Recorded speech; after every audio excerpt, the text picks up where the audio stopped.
women's education and the empowerment of women. And that is our theme tonight. And if anybody is blessed and empowered, Dr. Cindy Ross is. Dr. Ross.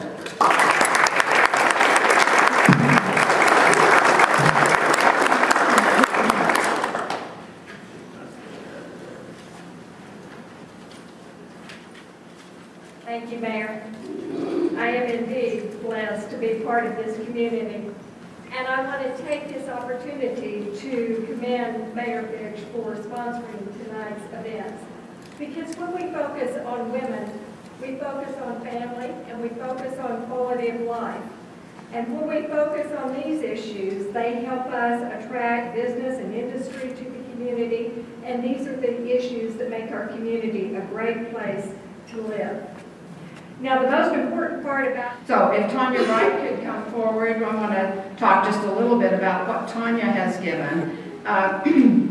Tanya has done some wonderful things for a couple of individual families and for the Greiner School. At the Greiner School, she remodeled the entryway and the auditorium, helping to create lasting memories. A quote that I thought was very good with the nomination was that she has created lasting memories for someone in the community who would donate time, resources, and most importantly, their heart to those who could not return the favor. So we really greatly appreciate what she has done. And we have a couple of things for her, and I'm sorry, Mayor, we need you here for that presentation.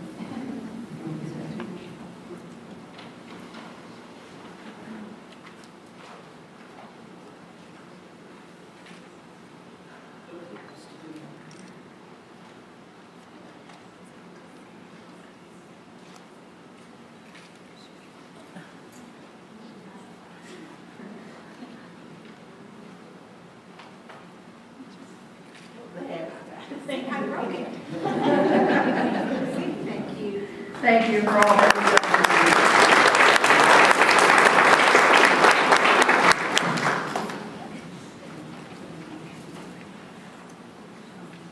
done. Okay, and our next nominee is Jane Mitchell. Jane is said to be quick to identify problems and recommend solutions to eliminate or overcome them. She is proven and effective leader and organizer who uses a common sense approach to problem solving, and I am a witness to that. She has participated on many boards of directors, raised funds for United Way, and the Natural Play Place at Elmer Thomas Park. She's well known for her involvement with Success by Six, supporting early childhood education, and has provided leadership for many summits intended to improve our community, the summits that the mayor referred to just a little bit ago. Congratulations, Jane.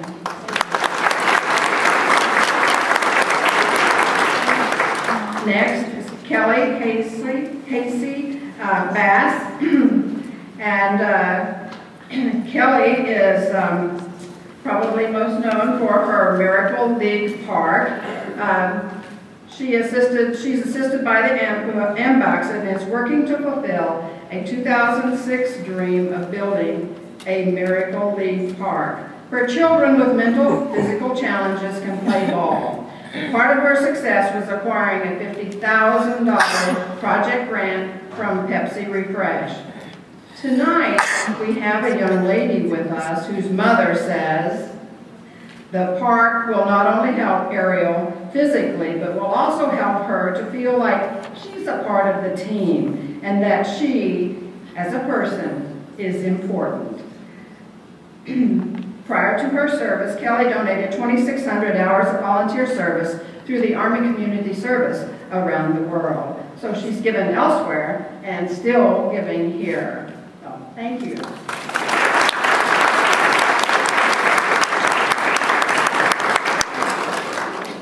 And I wonder if Ariel could stand up and take a bow as well. Thank you.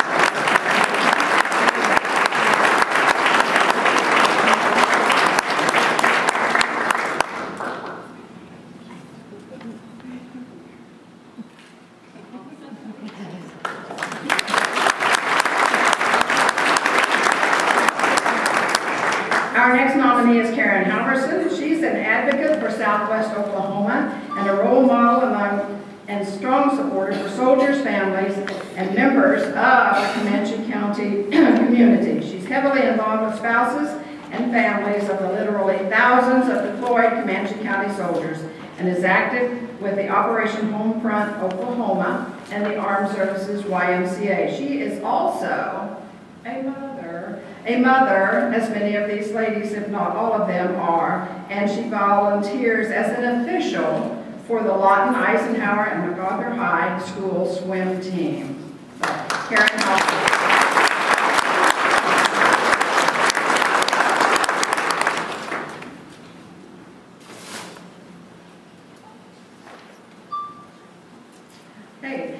Next is Cecilia Solano. She is an emergency foster care mother who has cared for hundreds of children, ages newborn to age 5, who are victims of abuse, abandonment, or neglect, and placed with her through the Department of Human Services. This is a 24/7 job. In fact, she's here tonight because her son is staying home taking care of her foster child. This job is 24/7, requiring an extra dose of patience, understanding, and nurturing care for children exhibiting signs of emotional and behavioral problems. Because of her self-sacrificing commitment, the abused and neglected children in this county have had a safe haven where they can reside and receive unconditional love and care. And I think that is so.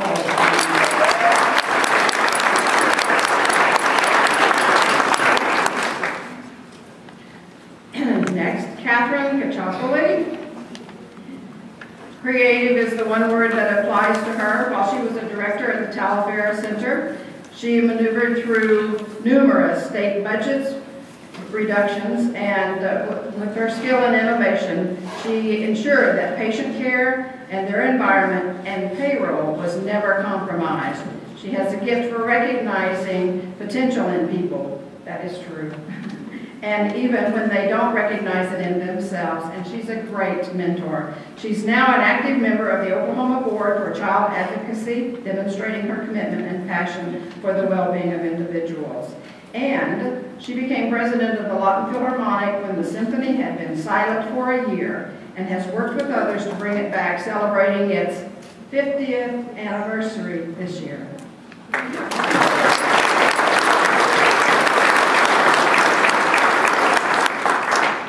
Vicki Spurgeon, she's an attorney who has devoted her career to making sure that children of divorced parents are supported by their parents. She's also a mother, having adopted a baby girl 21 years ago. It is said she has the biggest servant's heart of anyone I know. She has filled several positions in her church, participated in prison ministries, and the Southwest Oklahoma Juvenile Center in Manitou. She's participated in several foreign mission trips, sometimes working in areas where facilities did not have running water, electricity, and etc. Thank you.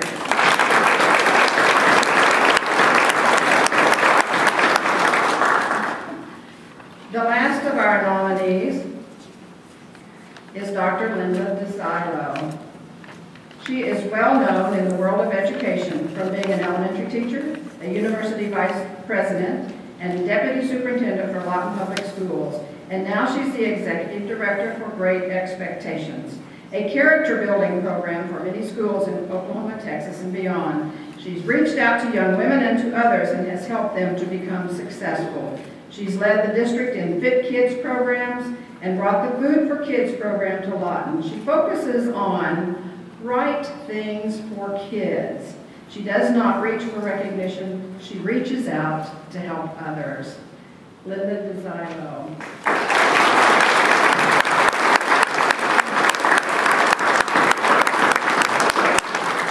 And we would like Linda to stay with us a few minutes. Linda DeSilo was selected as the Outstanding Woman for the year 2012.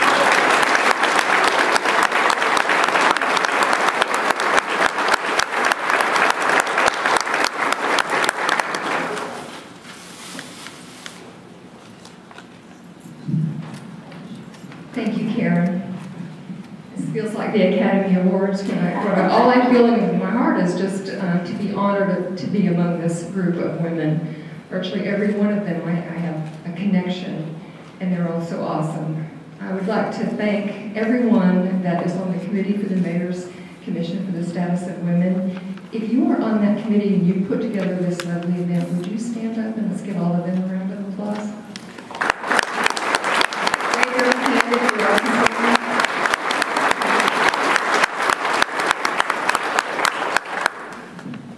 I think the thing from this evening to take away is the importance of volunteering, the importance of giving back to our community. That is what makes us whole.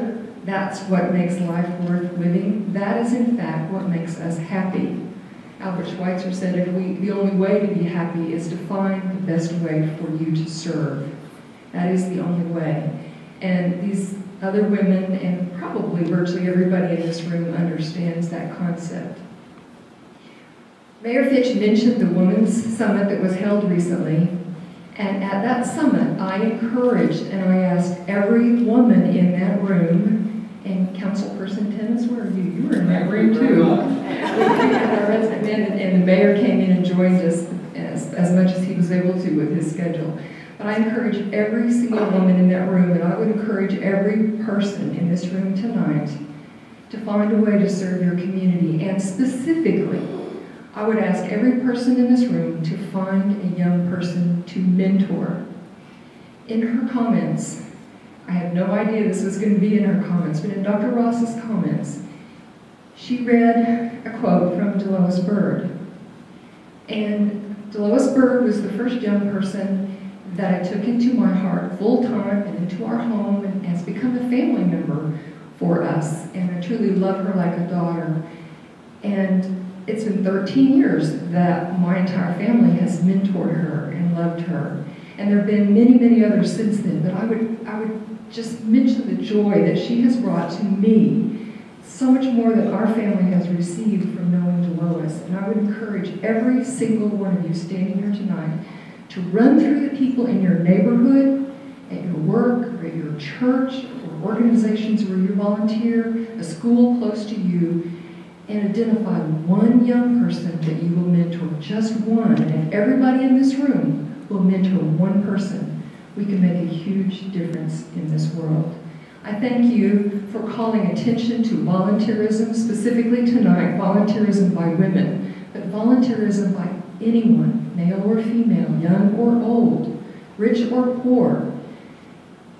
Thinking about the things that were mentioned tonight, the fields so that all children can play, and taking foster children into your home, and all the other things that the women that were just honored do. Find your particular place to volunteer. Find your area that you can make the world a better place, and you will be deeply, deeply enriched. Thank you to all the women recognized. Thank you for everyone here that honored us tonight. Thank you.